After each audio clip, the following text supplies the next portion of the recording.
Hi, everyone. My name is Grace. I live in Brooklyn, New York on Lenape land, and sending peace and love to wherever you are tuning in. It is true that we are in immensely violent and challenging times. If you're here on this call, I know I don't need to be telling you that. I know if you're here on this call that you are someone whose heart is breaking in this moment. And you're also someone who is taking one next right step by being here in community together. If we were all in person, we would probably be shuffling around, getting settled in our seats, maybe turning to our neighbor and introducing ourselves, grabbing that last slice of pizza or cup of soda.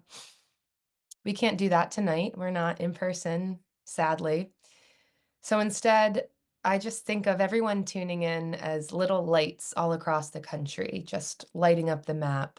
There are some people maybe in your city or your town, little lights in your state, neighboring states, all across the country, here together as a reminder that we are not alone.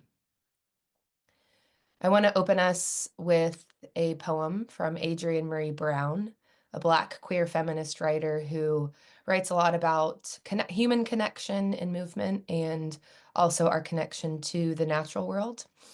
This is a poem that she wrote in December of 2017, about a year into Trump's first presidency. And in it, she is pulling from a quote from Chairman Fred Hampton, the chairman of the National Black Panther Party and the Illinois chapter in the 60s.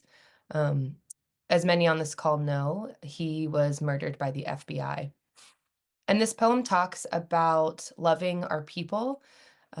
I was taught that Fred Hampton was particularly targeted once he started organizing across lines of racial difference, when the definition of who his people were became bigger and bigger. And this, I think, is a lesson for us right now, that the people who belong to us, who we claim as ours, must become a wider and wider circle, because that is what they fear, and that is how we are going to win. So here's a poem from Adrienne Marie Brown called Loving the People Like Fred Hampton. I'm going to live for the people because I love the people. Fred Hampton. Lately, everything has been changing fast, and we are reminded, in case we forgot, that our blood is sacred, that it might be required for the spell, the strategy, the next move. We are called extremists for our love of ourselves, of our people, of our humanity. It is not enough to articulate a radical politic. We have to declare a warrior nature. We have to embody yes to the mystery. For knowing nothing about our deaths, we must promise to give our lives to the future, to the children, to the strangers with our skin. And maybe it isn't your last breath that is most needed right now. But for the people, would you change? For the people, would you apologize, forgive? For the people, would you be honest? For the people, would you learn and learn?